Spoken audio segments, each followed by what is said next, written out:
कृषि और किसान कल्याण मंत्री श्री सूर्य प्रताप शाही जी, प्रदेश के जल शक्ति मंत्री श्री स्वतंत्र देव सिंह जी, पशुधन के मंत्री श्री धर्मपाल सिंह जी, सहकारिता मंत्री श्री JPS राठौर जी, उद्यान मंत्री श्री दिनेश प्रताप सिंह जी, राज्य मंत्री कृषि और किसान कल्याण सरदार बलदेव सिंह ओलख जी, अध्यक्ष उपकार कैप्टन विकास।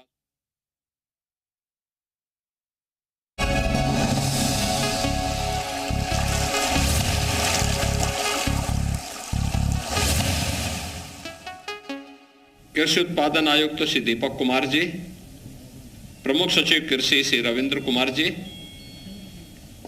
कृषि विभाग के सभी अधिकारीगण,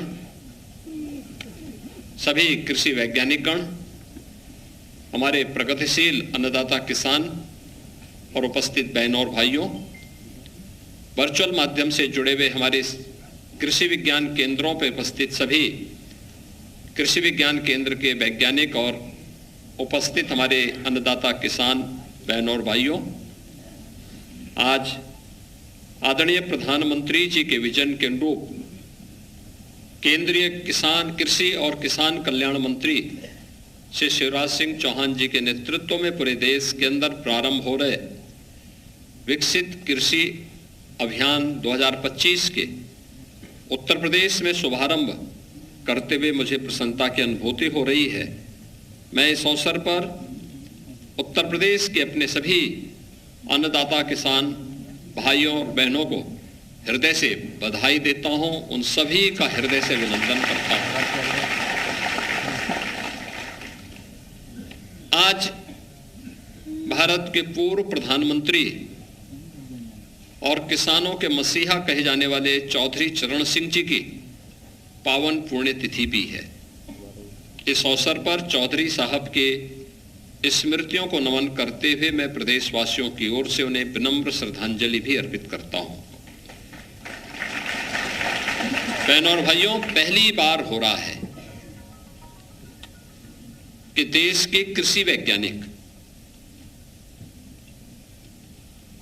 जो अब तक लैब में बैठते थे, ICAR के बड़े बड़े संस्थानों में रहते थे, वे जमीन पर जाकर के लैंड को देख करके अन्नदाता किसानों के साथ कृषि की क्या चुनौतियां हैं, इन चुनौतियों का मुकाबला करने के लिए एक रणनीति के साथ कार्य करेंगे। ICAR, कृषि विश्वविद्यालय, कृषि विज्ञान केंद्र और अन्य संस्थानों में कार्यरत वैज्ञानिक पहली बार ये जमीनी धरातल पर उतर करके एक बड़े पैमाने पर पूरे देश के अंदर इस अभियान के साथ जुड़ने जा रहे हैं। आज से लेके 12 जून तक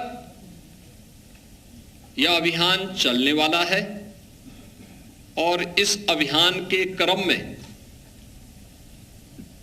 विकसित भारत की परिकल्पना को साकार करने के लिए प्रधानमंत्री मोदी जी ने जो विजन दिया है, उसकी आधारशिला हमारी कृषि बनेगी और कृषि के माध्यम से हम इस लक्ष्य को प्राप्त करने की दिशा में क्या कदम उठा सकते हैं, इस पर ये सभी लोग मिलकर के, चाहे वह कृषि वैज्ञानिक होंगे, कृषि विभाग से जुड़े हुए अधिकारी और कार्मिक होंगे, हमारे अन्नदाता किसान होंगे, वह कृषि के क्षेत्र में कार्य कर रहे होंगे, औद्यानिक फसलों के बारे में कार्य कर रहे होंगे, पशुधन के क्षेत्र में डेयरी संचालित कर रहे होंगे या फिर मत्स्य पालन के साथ जुड़े होंगे, जिस किसी भी कार्य के साथ जुड़े होंगे, इनको खेती किसानी के बारे में आधुनिक जानकारी उपलब्ध कराने के एक बड़े अभियान का शुभारंभ होने जा रहा है।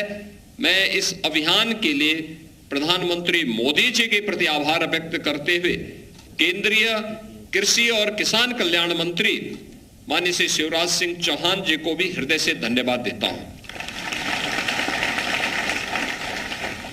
आपने देखा होगा उत्तर प्रदेश के अंदर पिछले 11 वर्ष के अंदर खेती और किसानी के क्षेत्र में कितना परिवर्तन हुआ है। पूरे देश के अंदर आपने देखा होगा पहली बार सॉयल हेल्थ कार्ड से लेकर के किसान सम्मान निधि तक एक किसान को मिलता हुआ दिखाई दे रहा है। पहली बार आपको लग रहा होगा कि हमारे अन्नदाता किसान को एमएसपी का दाम मिलता हुआ दिखाई दिया है।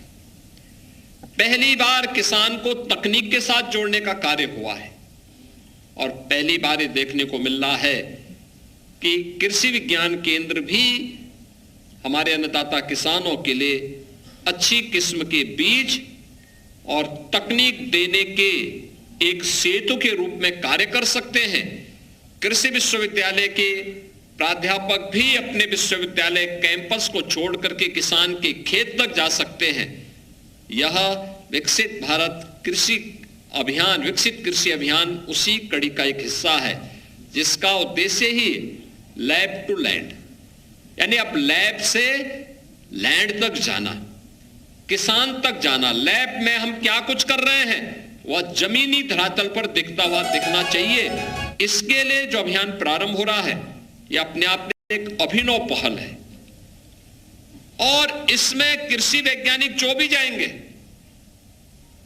ये वहां के क्लाइमेटिक जोन को भी देखेंगे, वहां की भौगोलिक, वहां की सामाजिक, वहां की क्लाइमेटिक जोन की स्थिति के अनुरूप कौन से बीज यहां के लिए उपयोगी हो सकते हैं, कौन सी फसल उपयोगी हो सकती है, किस प्रकार की फसल बोई जानी चाहिए, बीज को समय पे बोना, अर्ली बीज का और लेट वैरायटी का क्या अंतर होता है, प्रोडक्शन पर इसका क्या असर पड़ता है, यह भी सब देखने का कार्य वे करेंगे और किसानों को, अन्नदाता किसानों को इसकी जानकारी देंगे।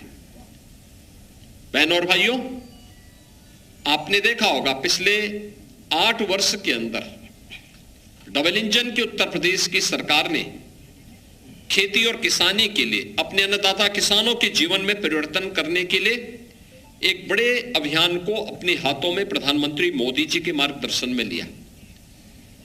आपने देखा होगा उत्तर प्रदेश जैसे राज्य में इसके लिए भारी स्कोप है, भारी स्कोप है। यद्यपि प्रकृति और परमात्मा की असीम कृपा पहले से उत्तर प्रदेश पे है। देश की कुल कृषि योग्य भूमि की 10 से 11% हमारे पास है, लेकिन उत्पादन इसी 10 से 11% कृषि में, कृषि योग्य भूमि में उत्तर प्रदेश का हमारा अन्नदाता किसान देश के लिए 22 से 23% खाद्यान्न उत्पादन करने का काम करता है। बीच का कालखंड ऐसा था जिस कालखंड में अन्नदाता किसान सरकार के एजेंडे का हिस्सा नहीं बन पाया। लोग बोलते तो थे लेकिन जमीनी धरातल कुछ और थी।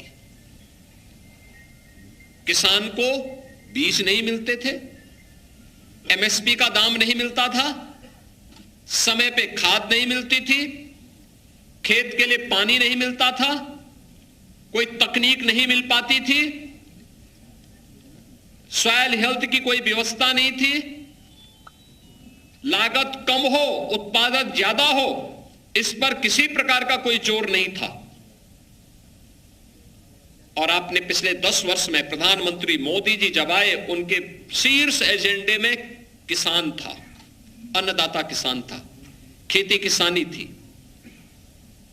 आते ही उन्होंने सॉयल हेल्थ कार्ड का एक अभियान चलाया।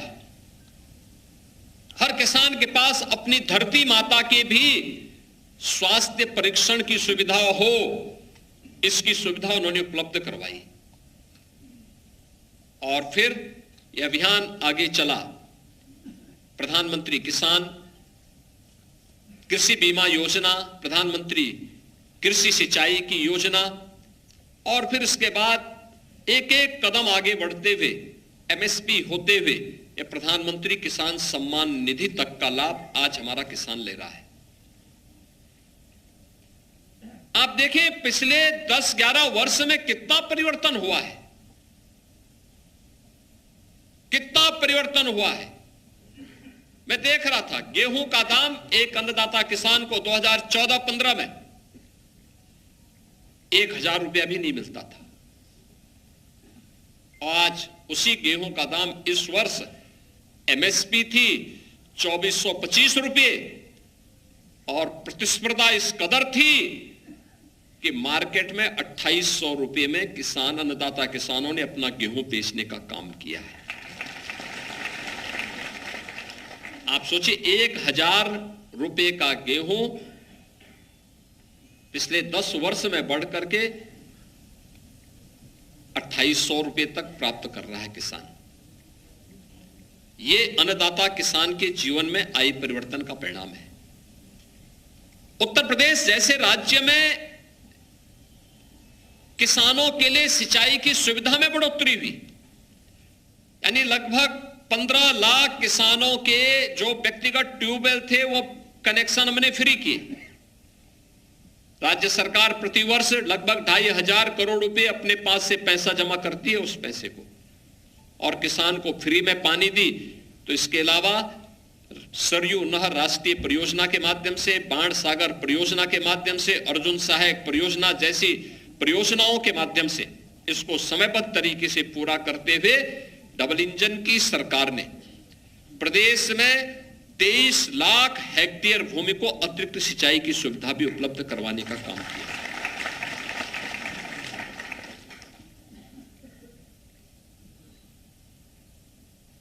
सेंटर ऑफ एक्सीलेंस बनाए गए।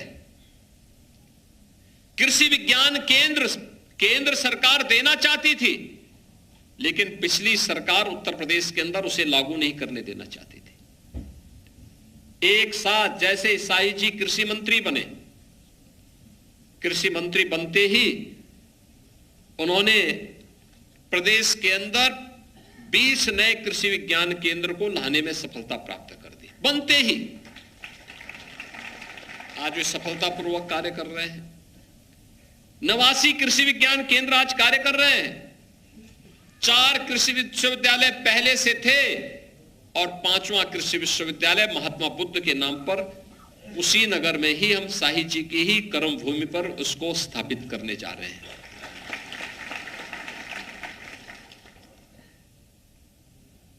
आज प्रदेश के अंदर कृषि विज्ञान केंद्र के माध्यम से भी नई तकनीक की जानकारी और नए बीज की जानकारी अन्नदाता किसानों को प्राप्त हो रही है। कृषि विश्वविद्यालय भी अब इनोवेशन के, एग्रीकल्चर के फील्ड में रिसर्च एंड डेवलपमेंट के नए केंद्र के रूप में उभरे हैं। उन्हें एक नई गति मिली है और उनकी नई गति प्रदेश की प्रगति में सहायक हो रहे हैं।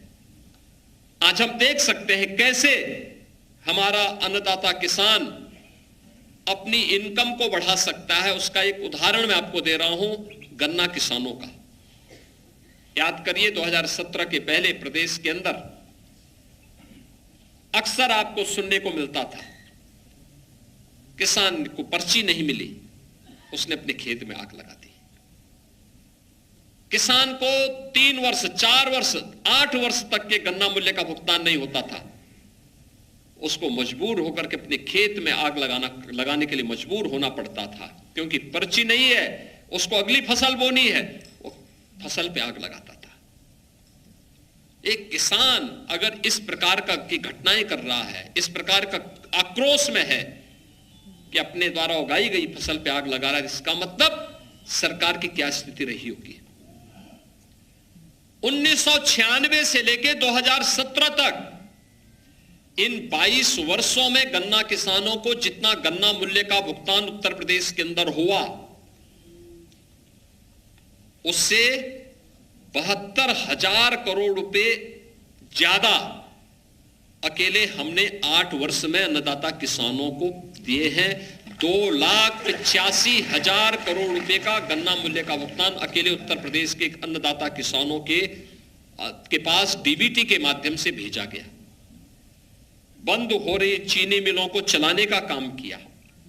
नई चीनी मिलों का स्थापना भी की। पिछली सरकारों ने जिन चीनी मिलों को बंद किया था उनको फिर से चालू किया, और नई चीनी मिलों के साथ साथ पुरानी चीनी मिलों के आधुनिकीकरण और विस्तारीकरण के कार्यक्रम में भी एक स्पीड लाने का काम किया गया। चीनी जितनी खपत होगी उतना हम लेंगे, शेष हम इथेनॉल का निर्माण करेंगे। इथेनॉल बना करके हमने उत्तर प्रदेश में सर्वाधिक गन्ना उत्पादन का रिकॉर्ड फिर बनाया, सर्वाधिक चीनी उत्पादन का लक्ष्य रिकॉर्ड भी बनाया, सर्वाधिक इथेनॉल उत्पादन के राज्य के रूप में उत्तर प्रदेश को स्थापित करने में, और आज सर्वाधिक खाद्यान्न उत्पादन करने वाले राज्य में भी उत्तर प्रदेश आज शुमार हो गया है, आगे बढ़ रहा है।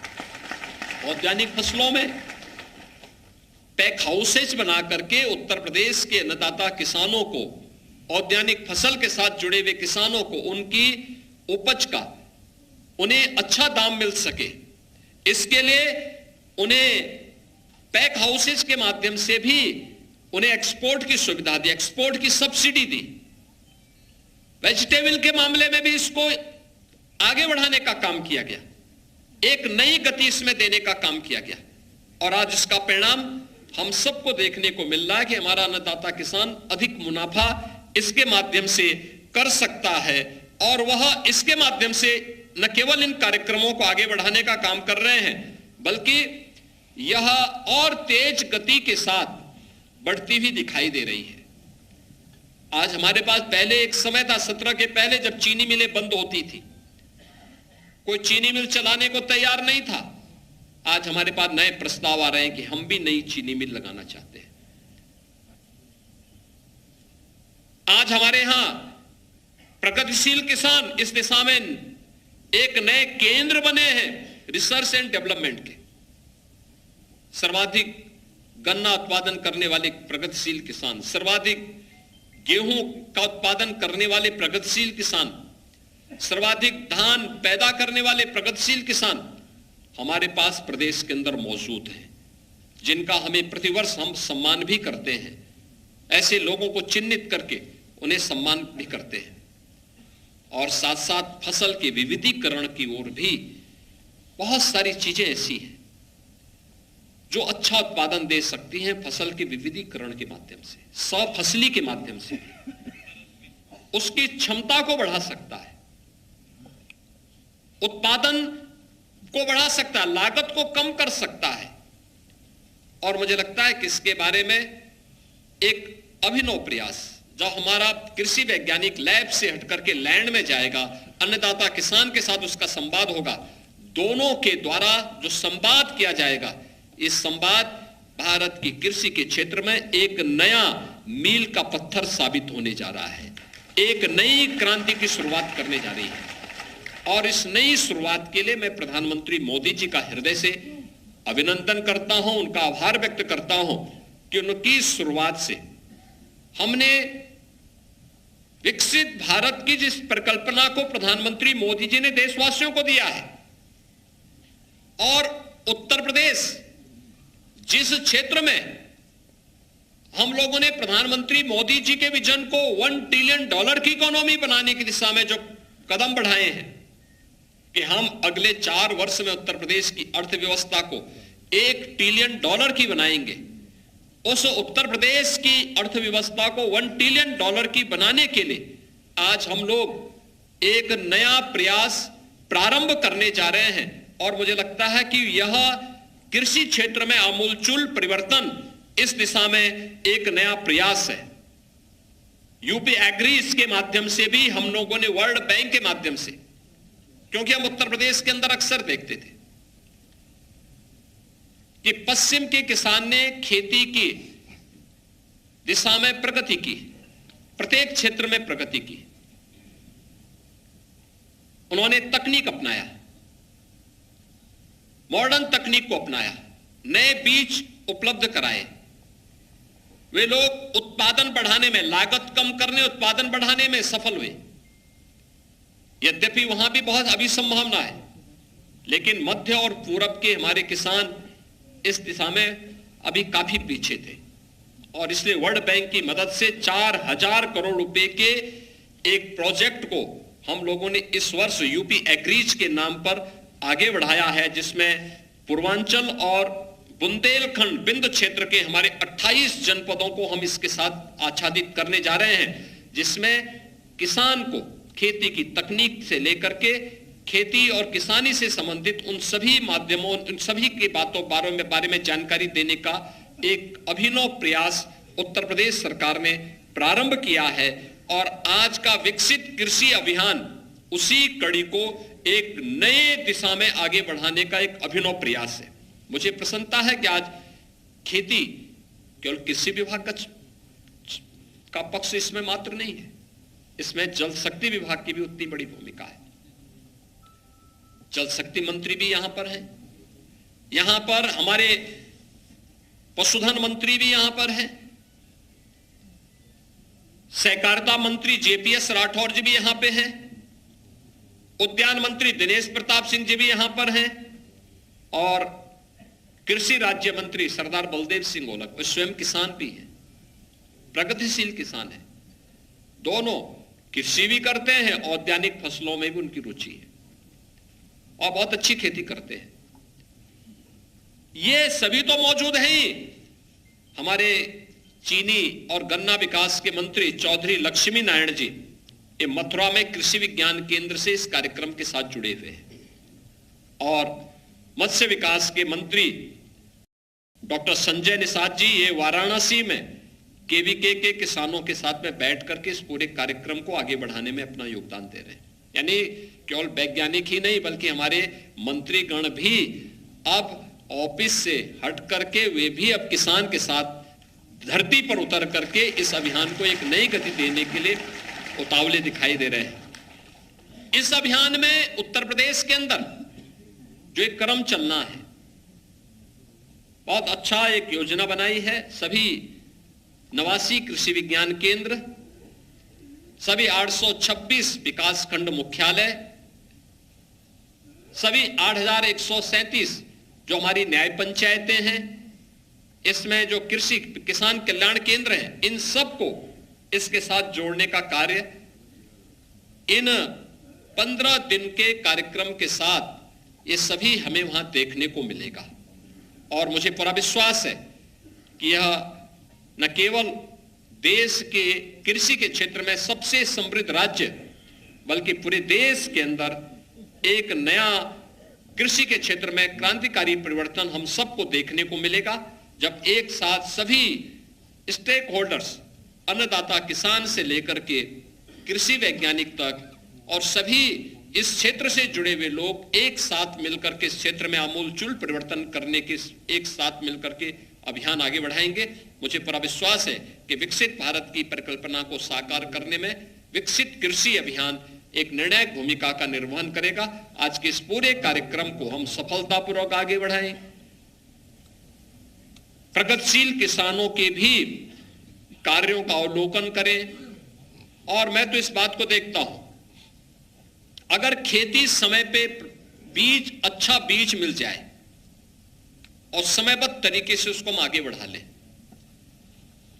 क्योंकि हमारे सामने आज के दिन पे चुनौती है, और वो चुनौती है क्लाइमेट चेंज की।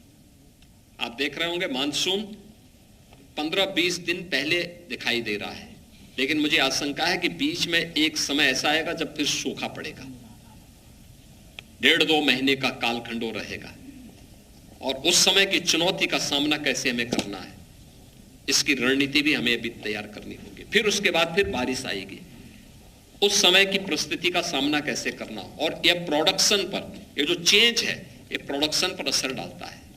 अगर समय पे खेत में बीज पड़ गया, अच्छी किस्म का बीज है, उत्पादन बढ़ेगा, अच्छा उत्पादन होता है।